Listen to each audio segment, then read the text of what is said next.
Assalamualaikum warahmatullahi wabarakatuh.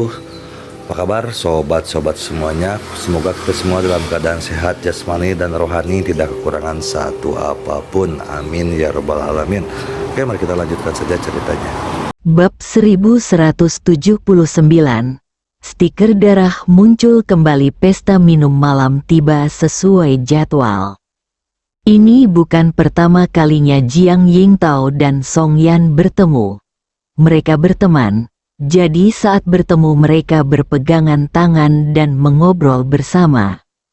Saya benar-benar tidak mengerti mengapa gadis-gadis punya banyak sekali topik pembicaraan. Xia Bei tidak dapat menahan diri untuk tidak mendesah. Tidak seperti kita para lelaki, ketika kita bertemu, kita akan mengatakan, pria tampan, dan kemudian mulai berbicara. Atau hanya minum anggur, itu terlalu vulgar. Chu Chen meliriknya dan berkata, pria tampan, apakah kamu ingin minum sedikit? Datang, Xia Bei langsung menjadi energik. Setelah makan malam, Xia Bei merasa sedikit tidak puas dan langsung menyarankan untuk pergi ke KTV bersama. Tak seorang pun di antara mereka yang sanggup merusak suasana hati Xia Bei, jadi mereka langsung memesan kamar di KTV di lantai atas hotel dan berangkat. Tidak ada kecelakaan sepanjang malam dan semua orang bersenang-senang. Xia Bei dan Chu Chen berjalan ke balkon di ujung koridor. Xia Bei menyerahkan sebatang rokok kepada Chu Chen, dan Chu Chen tertegun. Xia Bei tersenyum dan berkata, saya biasanya tidak merokok, tetapi saya minum sedikit malam ini, jadi saya merokok sedikit. Chu Chen mengambil rokok itu dan mengangguk, merokok berbahaya bagi kesehatan. Xia Bei menyalakannya, menarik napas dalam-dalam, dan menatap lampu neon di kejauhan. Saudara Chen, saya telah dinobatkan sebagai tuan muda nomor 1 di Tianan selama beberapa bulan berturut-turut, Xia Bei berkata sambil tersenyum. Kurasa Ning Zizu membenciku dengan sekuat tenaga. Jarang sekali Ning Zimo meninggalkan bisnis dan beralih ke seni bela diri. Sebagai pewaris keluarga nomor 1 di Tianan, dia tetap tidak bisa mengalahkanku. Chu Chen juga tersenyum. Mengingat level mereka saat ini, peringkat ini tidak lagi layak disebutkan. Kalau dipikir-pikir lagi, Xia Bei amat mendambakan gelar salah satu dari 10 tuan muda Tianan. Jika aku tidak bertemu dengan saudara Chen, jalan hidupku pasti sangat berbeda dengan sekarang. Beberapa hal memang sudah ditakdirkan. Jadi pandangan saya tentang hidup adalah bahwa hidup ini singkat. Jadi nikmatilah selagi bisa. Kita harus menikmati hidup kita dengan tepat setelah memainkan nilai sosial kita. Di balkon kecil, Xia Bei dan Chu Chen mengepulkan asap dan menghisap 3 batang rokok. Sudah malam, sebaiknya kita kembali. Chu Chen mematikan rokok terakhirnya dan menyatukan ketiga puntung rokok itu. Hidup itu tidak bisa ditebak, tidak ada yang tahu apa yang akan terjadi di detik berikutnya. Sama seperti sebelum energi spiritual dihidupkan kembali, siapa yang mengira bumi akan kembali ke era kebangkitan energi spiritual? Siapa yang mengira para pejuang kuno dari 2000 tahun yang lalu masih ada dalam bentuk Yuanshan dan bangkit di masyarakat saat ini? Chu Chen melihat ke satu arah. Nadanya berat. Ada berita sore ini. Jauh di pegunungan, sebuah bencana terjadi dari langit, yang melibatkan lebih dari 100 nyawa. Berdoalah untuk setiap kehidupan yang tidak bersalah. Xia Bei juga diam-diam mematikan rokok di tangannya. Malam berangsur-angsur menjadi gelap. Ketika Tuan dan Nyonya Chu Chen kembali ke istana, waktu sudah hampir pukul 1 pagi. Chu Chen sangat tersentuh oleh kata-kata Xia Bei. Selama periode ini, dia terlalu terobsesi mengejar alam tubuh emas. Setiap hari saya berpikir tentang cara memperoleh lebih banyak fragmen pahala dan menciptakan tubuh pahala emas. Ini sebenarnya akan memengaruhi mentalitas Anda dan memperlambat kemajuan Anda dalam kultivasi. Malam itu, Chu Chen bersantai, mematikan teleponnya, dan tertidur dalam pelukan istrinya. Bahkan Dewi kecil di luar pun menjadi jauh lebih pendiam. Ketika Chu Chen terbangun dan membuka matanya, momen pertama yang ia lihat adalah wajah cantik seorang putri yang sedang tidur.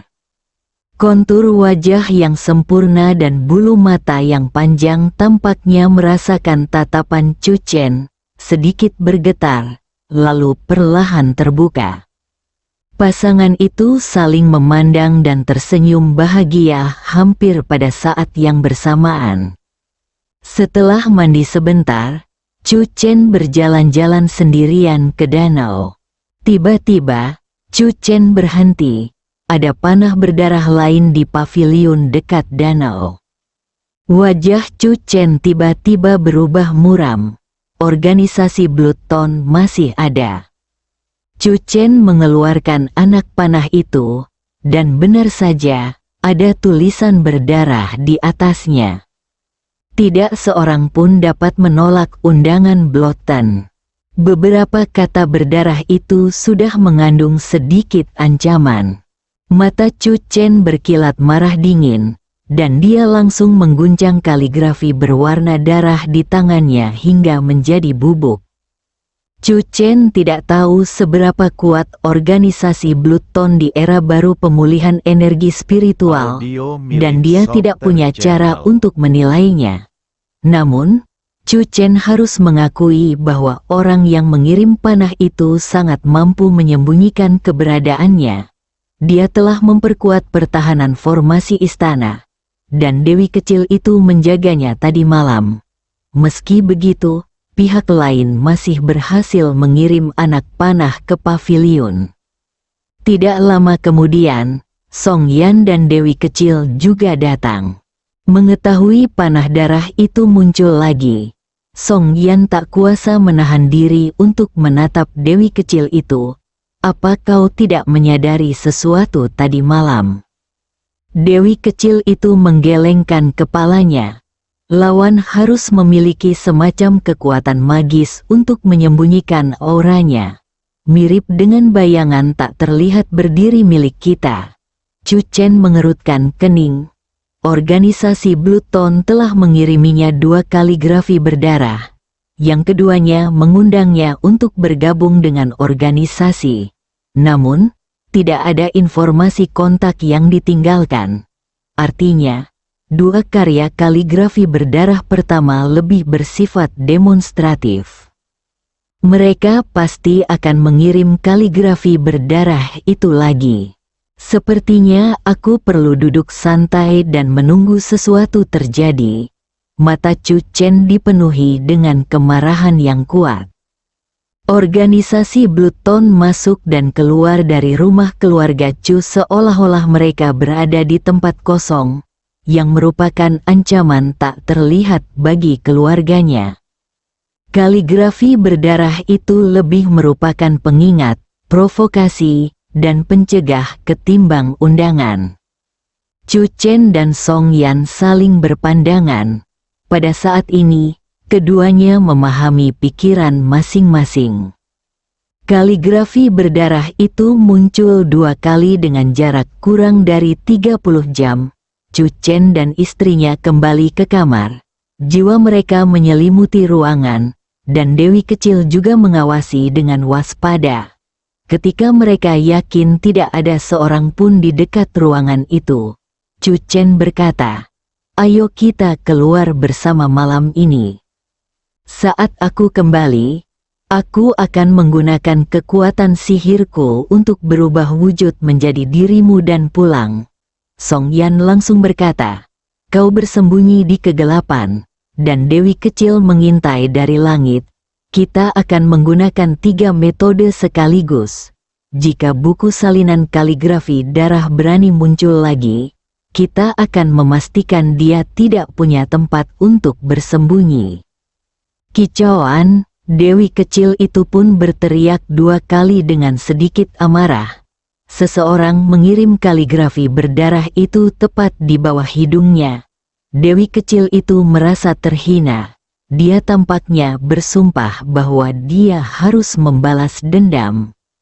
Chu Chen mengambil telepon genggam di atas meja. Telah dimatikan sejak tadi malam. Saat pertama kali menyalakan telepon, rasanya seperti gempa bumi. Chu Chen tertegun sejenak. Pupil matanya tiba-tiba melebar. Saudara Feng sepertinya mengatakan bahwa dia bisa tiba di Beijing tadi malam. Lupa.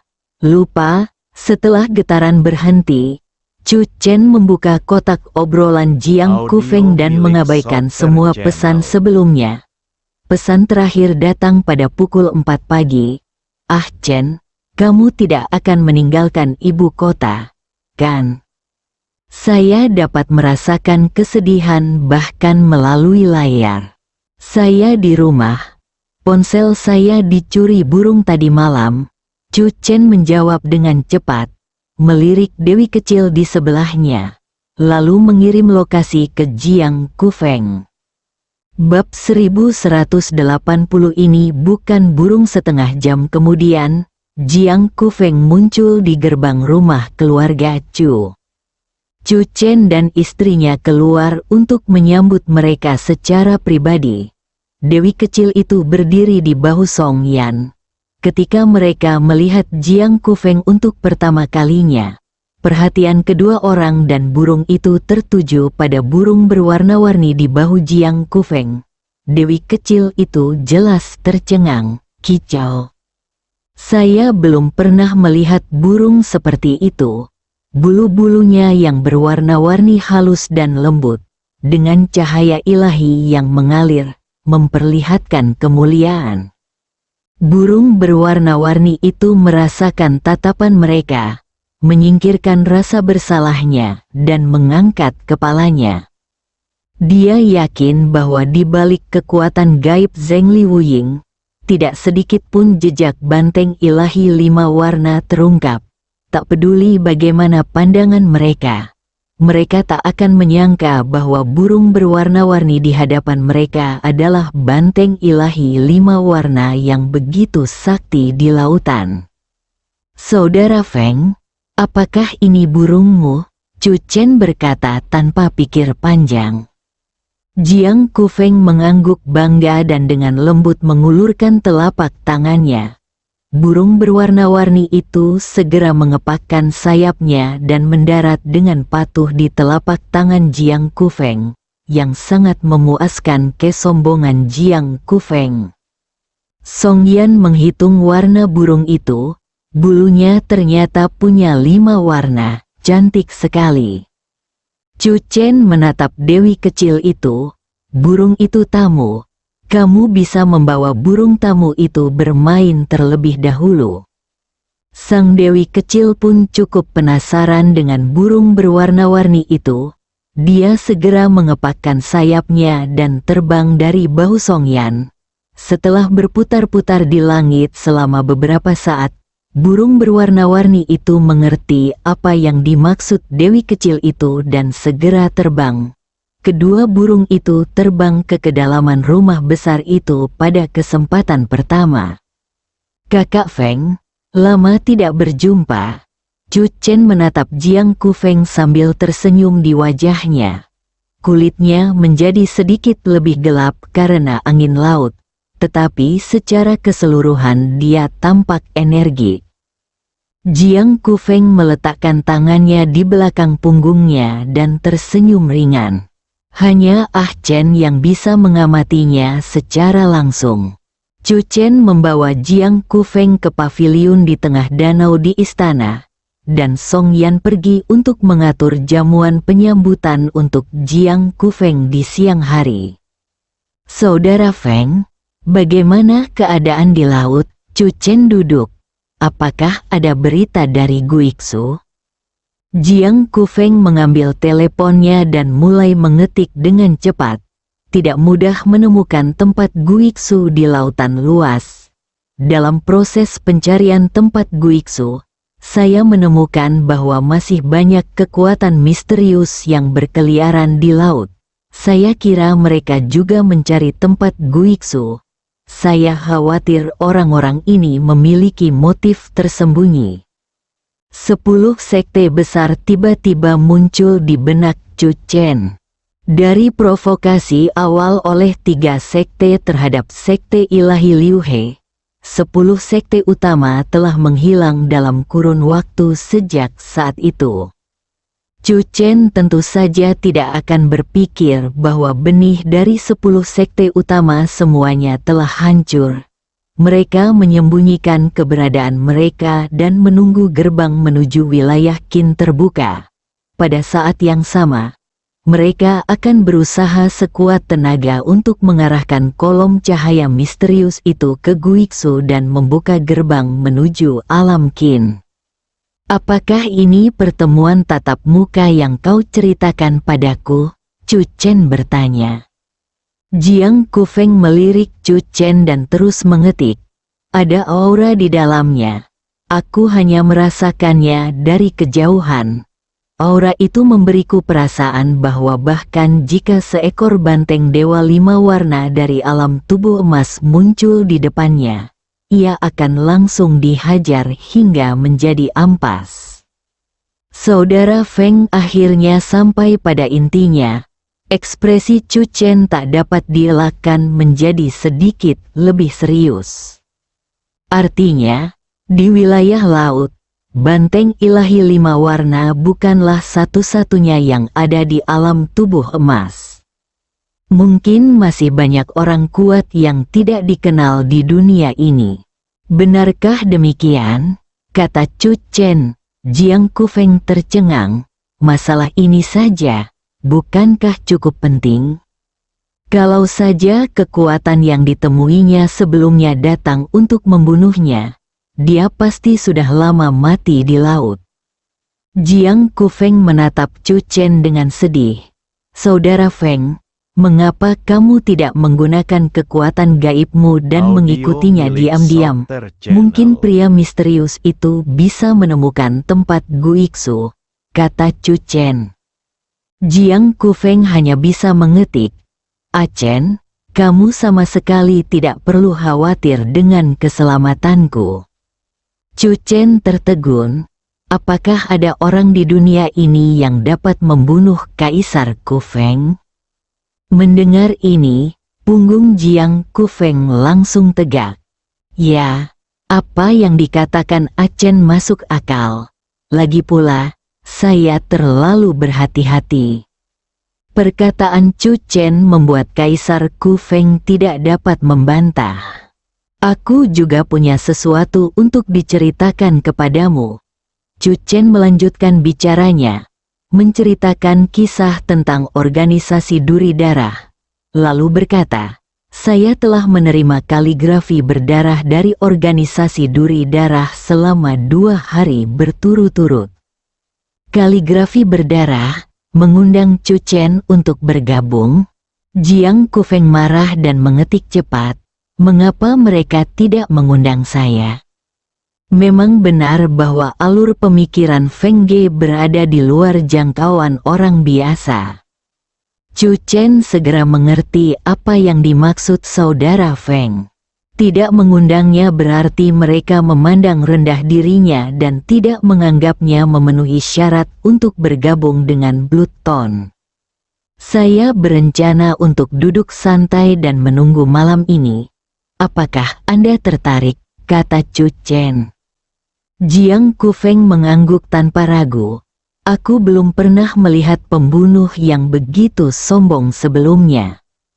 Faktanya, organisasi Blood Tone, sama seperti pria kuat misterius yang kau temui di laut, adalah sekelompok orang yang bersembunyi dalam kegelapan.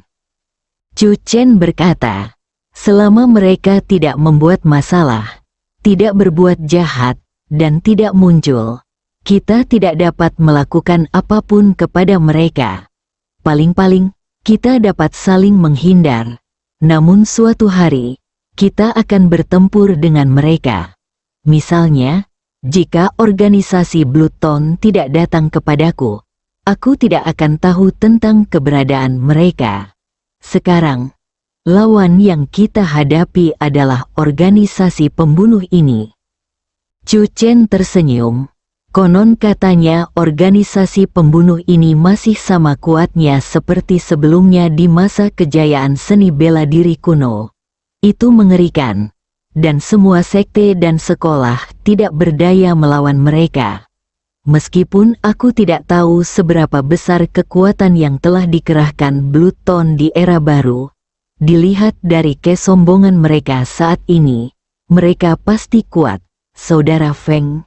Karena kamu sudah kembali, mari kita lawan organisasi pembunuh ini bersama-sama. Ada semangat juang yang kuat di mata Jiang Kufeng. Saya harus berjuang berdampingan dengan Achen lagi. Dimulai malam ini, Jiang Kufeng mengangguk dengan berat. Chu Chen dengan kasar memberitahu Jiang Kufeng rencananya malam ini, dan Jiang Kufeng mengingatnya, matanya menampakkan kegembiraan. Kali ini saya kembali tepat waktu. Dibandingkan mengarungi lautan, lebih seru bersama Achen.